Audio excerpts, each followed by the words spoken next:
Hello students, कैसे हैं आप लोग।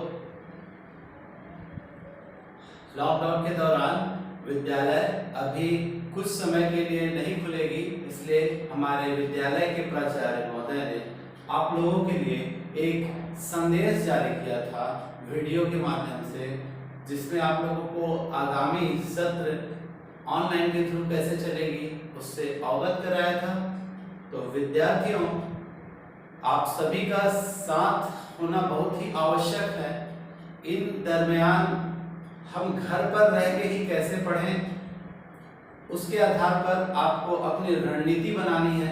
हम यहाँ से पढ़ाएंगे और पढ़ाने के बाद उसकी गृह कार्य होमवर्क को आप करना है। अगर इन केस आपको किसी टॉपिक पर डाउट आता है तो हमारे विषय शिक्षक के नंबर आपको प्रोवाइड किए जाएंगे, जिससे आप हमें डायरेक्ट कॉल करके अपने परेशानियों के बारे में पूछ सकते हैं।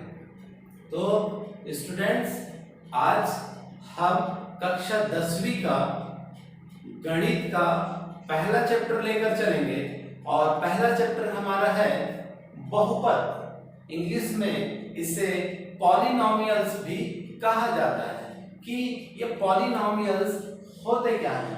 किसी चर, अचर अथवा चर के गुणांक तथा ऋणोत्तर घातांक के जोड़, घटाव अथवा गुणा के क्रियाविधि को ही या गुणा के क्रियाविधि के व्यंजक को ही हम बहुपद कहते हैं। और चूंकि हम पिछले कक्षाओं में भी पढ़ चुके हैं कि बहुपद होता क्या है, व्हाट इज पॉलिनोमियल। पॉलिनोमियल अगर आसान से भाषा में मैं आपको बता दूं तो हम कह सकते हैं बहुत सारे चरों से मिलकर बने पद को ही बहुपद कहते हैं। बहुत सारे चर रहते हैं, उनकी संख्याएं रहती हैं, चरों और संख्याओं के सम्मिश्रण से बने हुए पदों के समूह को ही बहुपद कहते हैं। एक आपको यूनिवर्सल इक्वेशन के माध्यम से समझाऊंगा। यहाँ पर हमने आपको लिखा है a0 plus a1x plus a2x plus a3x cube and so on, जैसे जैसे इनके चर। और ये है जहां पर a0 a1 a2 ये सभी संख्याएं नहीं गुणांक या इंग्लिश में कोफिशिएंट कहते हैं। एक उदाहरण के लिए मैं एक पॉलिनोमियल अर्थात बहुपद को लिखता हूं, आपको समझ में आएगा, जो आपने कक्षा 9वीं में पढ़ा है। 3x square plus 4x plus 5। तो आप देख पाएंगे जो x स्क्वायर है तो समझ लीजिए a2 की वैल्यू है, 4x एक घाती है तो ये a1 की वैल्यू है। यहाँ पर कुछ भी नहीं है, कोई वेरिएबल कोई भी चर नहीं है, इसका मतलब है ये a0 है। तो हमने समझ लिया a0 a1 a2 a3 and so on, जितने भी लंबे चर रूपी पद आएंगे वो सभी बहुपद होंगे। तो ये हुआ बहुपद।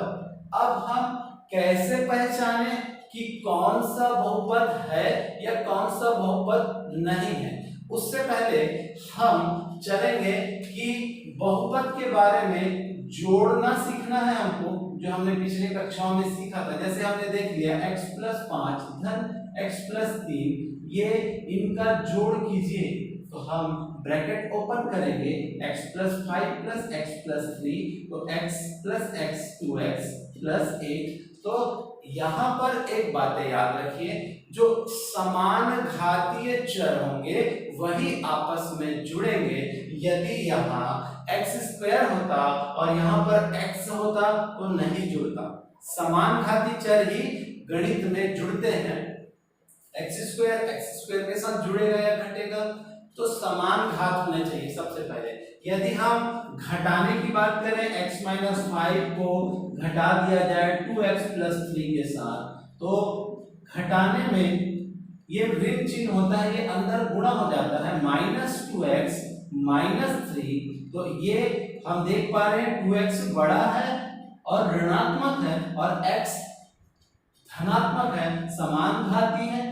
घटेंगे और घटेगा तो हो जाएगा ऋण x, और ये एक समान चिन्ह है, ऋण 5 ऋण 3 दोनों समान चिन्ह है, समान चिन्ह जुड़ते हैं किंतु उनका चिन्ह वही रहता है, क्योंकि दोनों ऋण हैं तो यहाँ पर ऋण होगा और ये हो जाएगा ऋण 8।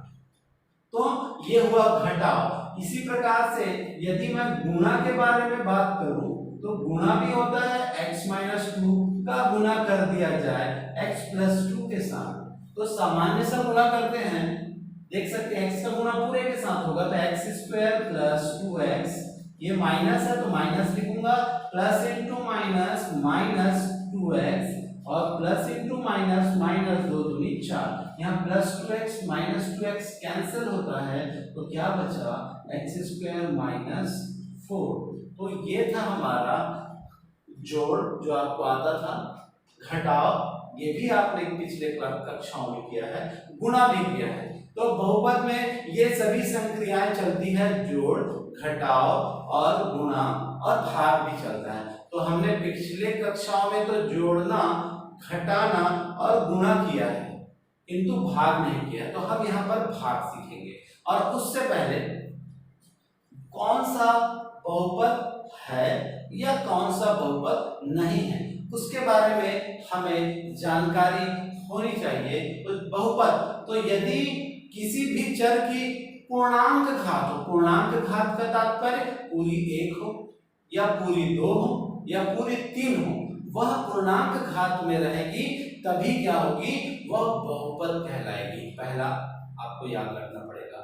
दूसरी बात हमें याद रखनी पड़ेगी कि वह हर के रूप में ना या परमेय संख्या के रूप में, अर्थात जैसे कि मैंने कह दिया कौन सा बहुपद नहीं है, तो हमने परिमेय संख्या के रूप में देखा 1/x, ये नहीं हो सकता, 2/x+2, ये सभी, या बोल दिया √x, या इसे ही कहते हैं x की घात 1/2, क्योंकि करनी है उसका पावर हाफ होता है, अर्थात करनी भी लिख सकते हैं या 1/2। तो मैंने तो आपको बताया, क्या बताया कि किसी भी चर की घात पूर्णांक होनी चाहिए तभी वह क्या कहलाएगी, बहुपद कहलाएगी, अदरवाइज बहुपद नहीं कहलाएगी। तो ये जो आपको रूप दिखाई पड़ रहे हैं ये बहुपद नहीं होंगे। इसके बाद हम आगे चलेंगे। अब बहुपद के बाद इसके पद आते हैं। तो पहला प्रश्नावली जब हम, या कभी कक्षा 9वीं में भी हमने पढ़ा है और आगे भी इसके बारे में पढ़ेंगे। अब मैं आपको बताऊं, एक पदी,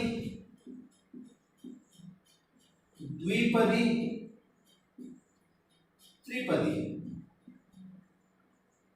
गणित का नियम जब गुणांक में है तो सभी एक पद है, और जब गुणांक में होते हैं, जैसे कि मैंने कहा 3x y z का क्यूब, तो ये आप देख पा रहे हैं बहुत सारे तो पद हैं किंतु इनके मध्य में गुणा का चिन्ह है, तो ये गुणा का चिन्ह रहेगा तो समझ लीजिए ये एक पद ही होगा। यदि इनके मध्य में कोई चिन्ह रहता है तो वह चिन्ह रहने पर वहां पर 2 पद बन जाएंगे, जस्ट लाइक 3x + 2y। तो यहां पर हमने देखा 2 पद हो गए, 2 संख्याओं के बीच में, 2 चरों के बीच में कोई चिन्ह लग गया, वो धन भी हो सकता है या ऋण हो सकता है, ये 2 ही चिन्ह हो सकते हैं। तो हमने देखा ये 2 पदों में डिवाइड हो गया तो द्विपदी। इसी प्रकार यदि x + 2x² + 3x³, तो हमने देखा ये 3 पद हो गए, तो इसे ही त्रिपदी कहेंगे। अब बहुपद के बारे में अगर और बात करें तो बताएंगे कि बहुपद एक घातीय बहुपद भी होता है जिसमें केवल चरों की घात एक होगी, 3x धन 3y धन 4y तो एक घात होगा वो एक चरी कहलाएगा, 2 घात होगा तो द्विचरी कहलाएगा, 3 घात होगा तो 3 चरीय बहुपद कहलाएगा। तो ये जो है, हम जब बहुपद चैप्टर में इंटर कर रहे हैं तो बहुपद चैप्टर को इंटर करने के पहले का ये छोटा सा इंट्रोडक्शन पार्ट है। यदि ये इंट्रोडक्शन पार्ट हमें अच्छे से रिवाइज हो जाता है, अच्छे से समझ में आ जाता है, तो निश्चित ही हमारा चैप्टर है वो बहुत ही इजी हो जाएगा।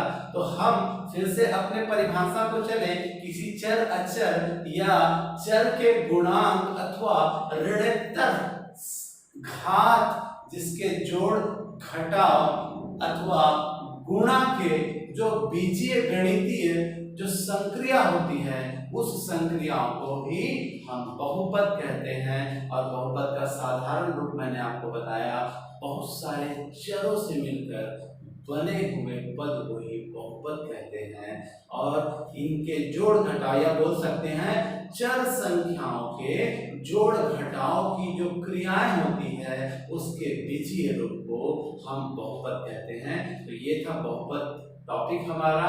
इसके बाद हम गणितीय रूप में चलेंगे, जिसमें पहला टॉपिक में हमें भाग देना सीखना है। तो पहले हम इसको अच्छे से प्रिपेयर करें, इसके इंट्रोडक्शन को प्रिपेयर करें, देन हम इसके एक्सरसाइज में चलते हैं। तो आप जैसे आपको नोट्स बनाना है तो आप पॉज कर करके वीडियो को देखें, या ऐसा कर सकते हैं आप स्क्रीनशॉट लें और स्क्रीनशॉट को लेकर उससे आप अपने नोट्स को क्रिएट करें। तो स्टूडेंट्स, आपके लिए ये बहुत ही चुनौती भरा समय है, जिसके कारण आपको घर में रहकर ही पढ़ना है। तो आप अच्छे से पढ़ें। हम अब नेक्स्ट एक्सरसाइज की ओर चलेंगे। तो अब हम इंट्रोडक्शन पार्ट के बाद भाग प्रश्नावली की ओर चलेंगे। और प्रश्नावली का पहला पार्ट है भाग देना। पिछले कक्षाओं में, कक्षा 7वीं में आप लोगों ने भाग देना भी सीखा है, बहुपदों का ही भाग दिया है आप लोगों ने छोटे रूप में। तो भाग देने से पहले बहुत सारी चीजें, बातें बता दूं आपको। कभी भी बहुपद को उनके घातों के, चाहे वो भाज्य हो चाहे वो भाजक हो, उनको हमेशा घटते क्रम में आप क्या कर लेंगे, व्यवस्थित कर लेंगे। अगर अनियमित क्रम हो कि सबसे बड़ी घात, फिर उससे छोटी घात, फिर उससे छोटी घात, किस प्रकार से आप उसको पहले अरेंज कर दे, असेंडिंग ऑर्डर, डिसेंडिंग ऑर्डर, आप जैसा चाहें करेंगे। तो दोनों को असेंडिंग में करें या डिसेंडिंग में करें, या तो पूरे को बढ़ते से घटते क्रम या तो घटते से बढ़ते क्रम में हमको करेंगे, जिससे आसानी से हम भाग दे पाएंगे। जैसे मैंने बोर्ड में लिखा है, पहला प्रश्नावली का पहला प्रश्न बहुत ही इजी है। सबसे पहले ये भाज्य है, ये भाजक है, हमको क्या करना है, मैं आपको आसान करने के लिए भाजक को उतारता हूं और घातों पर ध्यान देना है। हमको देखना है कि यहाँ पर घात 2 है और यहाँ पर कुछ नहीं है, तो घात 2 है, 1 है। चूंकि गुणा में घात जुड़ते हैं, तो मैं किसका गुणा करूं कि x स्क्वायर हो जाए। तो मैंने कहा x का गुणा करने पर, ताकि x का गुणा करेंगे 1 2 हो जाएगा, तो x स्क्वायर प्लस x, और यहाँ पर जो आया उसको हमने लिख दिया x स्क्वायर प्लस x।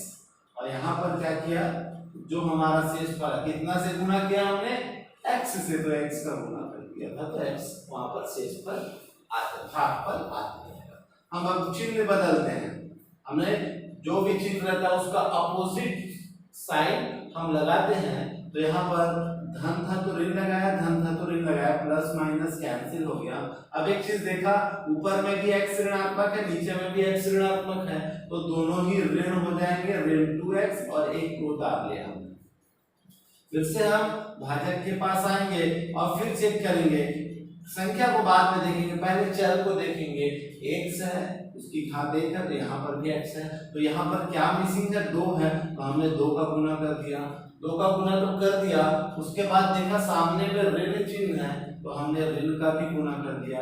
और हमने ऋण 2 का गुना किया, तो ऋण 2 हमारा क्या होगा, भागफल के रूप में चला जाएगा। अब इसको रफ में गुना किया, -2x -2, तो हमने क्या किया, -2x -2 जो आया हमने लिख दिया, और चिन्ह बदला घटाने पर plus plus plus minus cancel हो गया, ये प्लस तो बच गया, क्योंकि ये साइन को अब हमको यूज करना है ना, वो साइन नहीं जो हम बदलते हैं वो उसका अब प्रेजेंट साइन हो जाता है, ऊपर वर्तमान का चिन्ह हो जो बदला हुआ चिन्ह होता है।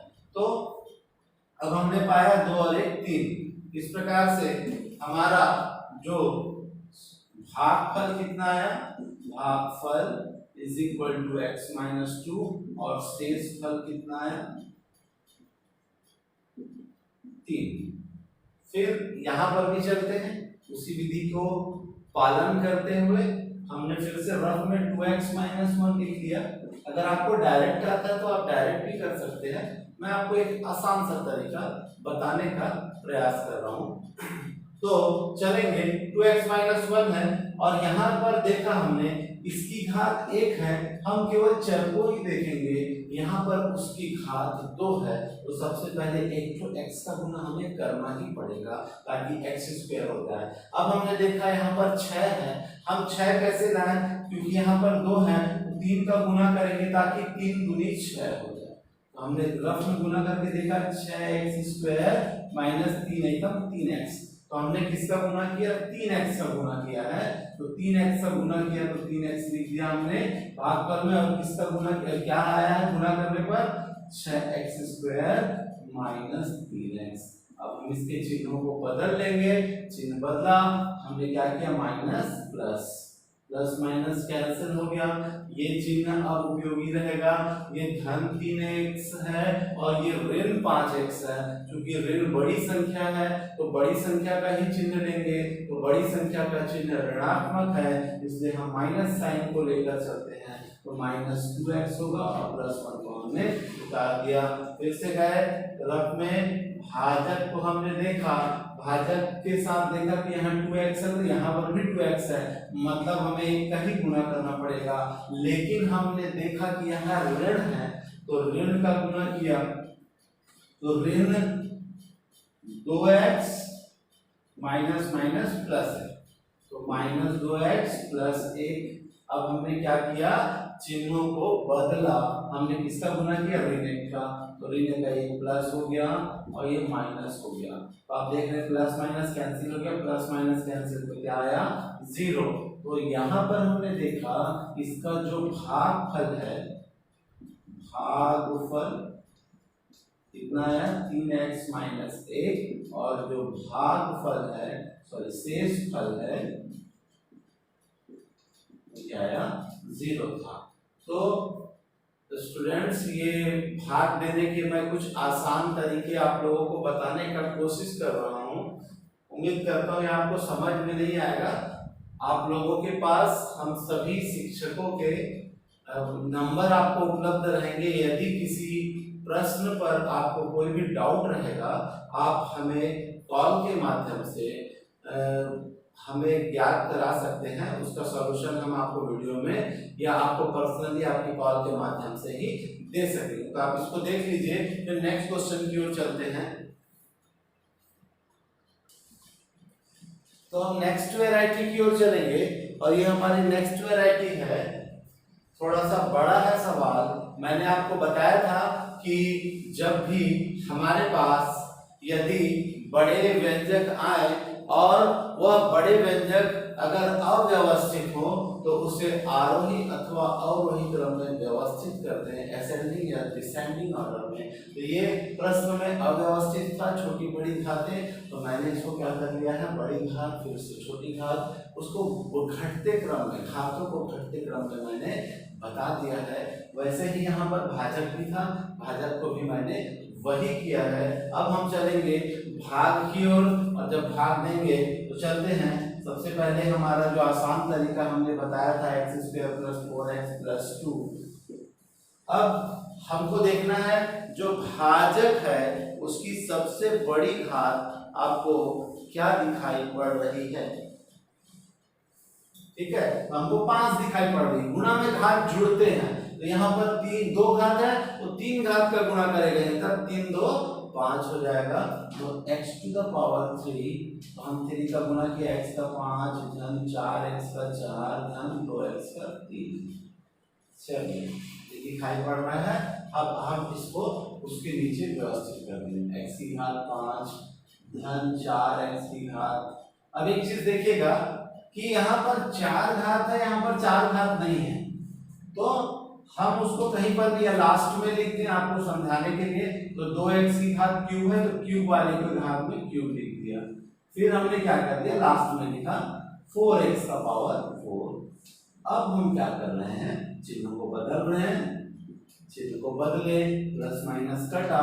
अब देखो बेटा 4 5 घात था तो हम अब 4 घात, तो जिसका जोड़ीदार नहीं था तो इसको हम सबसे पहले उतारेंगे, -4x⁴।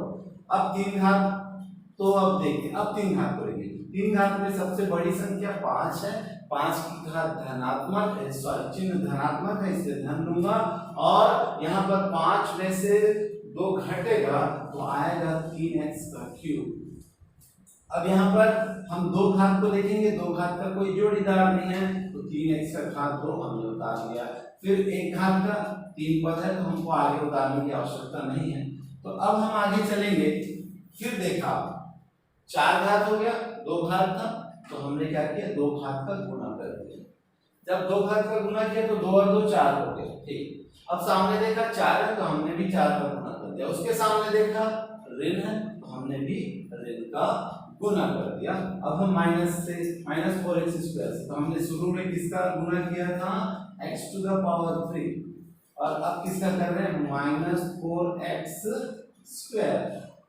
अब आगे इसको गुना करते हैं तो भागफल क्या आने जा रहा है हमारे पास, -4x⁴ plus into minus minus 4 चौक 16x का 3 प्लस इंटू माइनस माइनस 4 दूनी 8 x का स्क्वायर। इस तरीके से हमने इसका गुना कर दिया, एक बार और चेक कर लेंगे तो अब हम इसको लिख लेंगे, -4x का 4 माइनस 16x का क्यूब माइनस 8x का स्क्वायर। अब हमने चिन्ह बदलना है, अब हम चिन्ह बदल देंगे, माइनस है तो प्लस, माइनस है तो प्लस, माइनस है तो प्लस। अब यहाँ पर क्या किया हमने, प्लस माइनस कैंसिल कर दिया। ये जब प्लस माइनस कैंसिल हो गया, ये हो गया प्लस और प्लस हो गया, 16 3 19x का क्यूब। फिर यहाँ पर धन धन है तो 8 3 11x का स्क्वायर। अब हम एक पद और उतार लेंगे, धन 5x को और उतार दिया क्योंकि हमको 3 पदों की आवश्यकता होगी, क्योंकि हमारा भाजक है वो 3 पदीय है।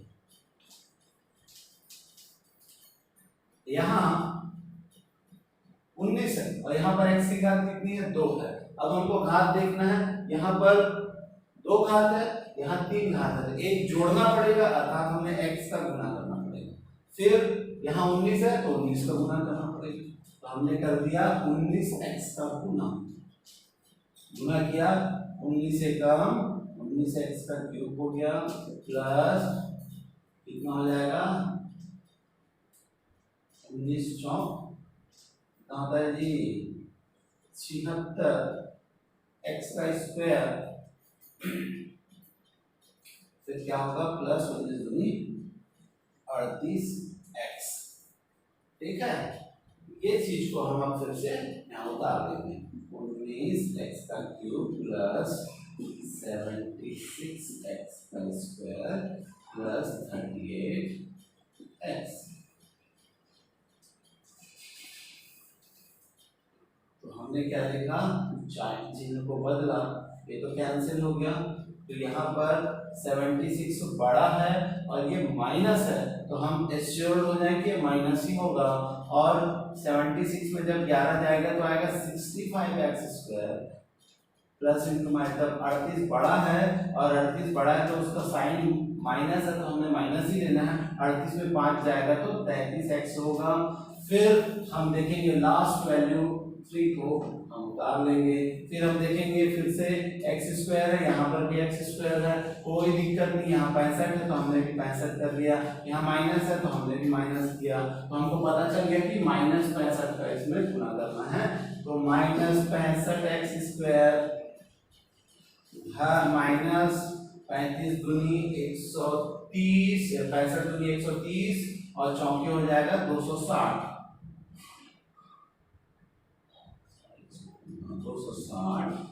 x माइनस 35 ये हमारा गुणा आ गया। अब इस गुणा को इसमें लिखेंगे, -65x का square minus 260x minus 130।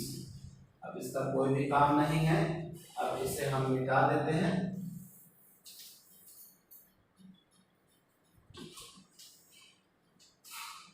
Minus का प्लस, माइनस का प्लस, माइनस का प्लस कैंसिल हो गया। ये प्लस 260 है और माइनस है तो आएगा 227x, और ये दोनों धन है, धन 133। यही हो गया आपका शेषफल और ये हो गया आपका भागफल। अब एक चीज मैं आपको बताऊं कि भाग देना कब बंद करना है, ये भी सबसे बड़ा प्रश्न है कि भाई जब देखा जाएगा कि जो हमारा भाजक है वहां तक, जब उसकी घात के बराबर तक है वहां तक गुना होगा। जब इसके घात से जब कोई अंक छोटा हो जाएगा, चर की घात छोटी हो जाएगी, उसकी घात उससे कम घात की हो जाएगी, तो हमें वहां पर भाग देना बंद कर देना। अब लास्ट स्टेज में देखेंगे एक्स स्क्वायर था, एक्स स्क्वायर तक किया हमने, फिर यहाँ पर एक्स आ गया, अर्थात यहाँ पर हमारा भाग खत्म हो जाएगा। और भाग खत्म होने के बाद ये हमारा फाइनल जो बचेगा वह शेषफल आएगा। तो ये हमारा हुआ शेषफल और वहां पर हुआ हमारा भागफल। नेक्स्ट क्वेश्चन की ओर चलते हैं और बताएंगे। सबसे पहले अब हमें ऐसा दिया रहेगा, यदि ये सूत्र होता है भाज्य बराबर भाजक गुना भागफल गुणधन शेषफल, अर्थात इन चारों में से किन्हीं तीन के मान हमें दिए रहेंगे और इन तीन के मान देने पर हम चौथे को आसानी से निकाल सकते हैं। तो इस विधि से हम इसी प्रश्नावली का सवाल को हल करेंगे। ये हमारा सूत्र है। मैं एक प्रश्न लिखता हूं तब आपको अच्छे से समझ में आएगा।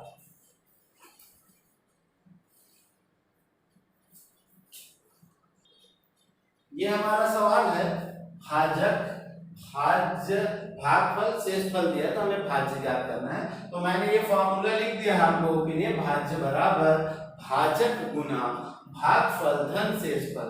तो मान रखते हैं भाजक क्या है हमारे पास 3x square minus 2x plus 2 into भागफल, भागफल है x प्लस 1 प्लस शेषफल है 2। इन दोनों को आपस में हम गुना करेंगे, तो इसका साथ गुना किया हमने तो क्या पाया 3x का क्यूब प्लस 3x स्क्वायर, फिर माइनस 2x से करेंगे x प्लस 1 का minus 2x square minus 2x, फिर प्लस 2 से करेंगे हम प्लस 2x प्लस 2 और ये प्लस 3 हमारा था। अब समान जात वाले को हम आपस में जोड़ देंगे या घटा लेंगे। तो हम देख पा रहे हैं 3x का क्यूब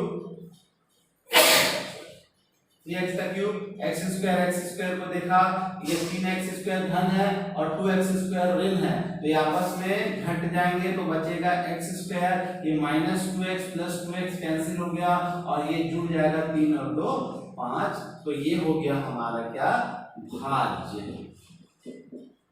तो स्टूडेंट्स इस तरीके से मैंने आपको जितनी वैरायटी थी प्रश्नावली में उतना मैंने आपको बताया है। आप अपने घरों में मेहनत कीजिए और प्लीज कॉपी बनाना शुरू कीजिएगा।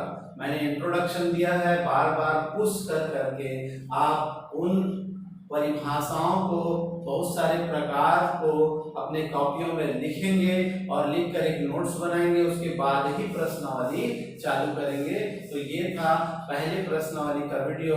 और अगर आपको किसी प्रश्न पर डाउट होता है तो आप निसंकोच मुझे मैसेज कर देवें, मेरा नंबर आपको उपलब्ध हो जाएगा और उसके आधार पर मैं आपकी गलतियों पे या जो भी आपकी परेशानी है उनको दूर कर दूंगा। तो आज के लिए इतना ही। तो आप अच्छे से पढ़ते रहें और अच्छे से मेहनत करते रहें। ठीक, धन्यवाद। लाइक करें, चैनल को सब्सक्राइब करें और अपने दोस्तों को शेयर करें।